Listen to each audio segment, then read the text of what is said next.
पूज्य भीमराव जी आंबेडकर जी जन्मोत्सव अवसर में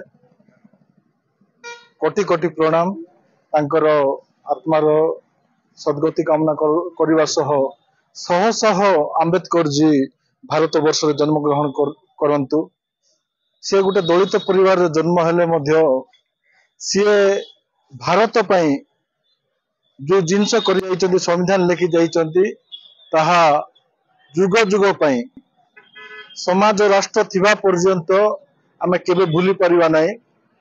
एते बड़ लोकंकु सेतेबेले राजनैतिक उद्देश्य रखी जो बिना निर्वाचन रे सरकार गठन करा गला तांको कौनसी मंत्री पद दिया जाउ नथुला किंतु महात्मा गांधी जी हस्तक्षेप फल मंत्री पद दिया गला किंतु से जो संविधान लिखिथिले तांकर जो आशा थिला से जो उद्देश्य थिला तांकर लक्ष्य जो थिला से लक्ष्य प्राप्ति न होबा कारण रु अल्प दिन भितर मध्ये से रेजिग्नेशन दे देथिले इस्तीफा दे देथिले। तांकर लक्ष्य थिला भारत को विश्वगुरु करिबा एवं गत दिन रे जो माने भी थिले ताको ठीक सम्मान दउ नथिले। परवर्ती मुहूर्त रे अन्य सरकार थिले मध्ये पूज्य वाजपेयी जी हस्तक्षेप फल तांको ठीक सम्मान दिया जाइथिला। आउ एबे मध्ये मो सरकार को धन्यवाद देवी। सरकार आसिला परे आज दिन को धूमधाम रे मनाउचंती आज संवैधानिक दिवस हिसाब रे मनाउचंती सारा राष्ट्र रे।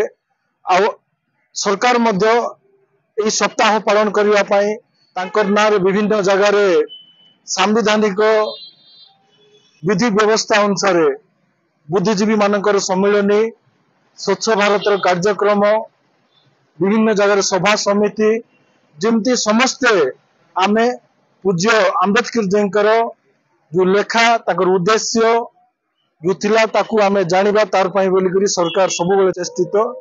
एई अवसर रे समस्त को धन्यवाद देवी एवं तांकर आत्मार सद्गति कामना करबी। धन्यवाद।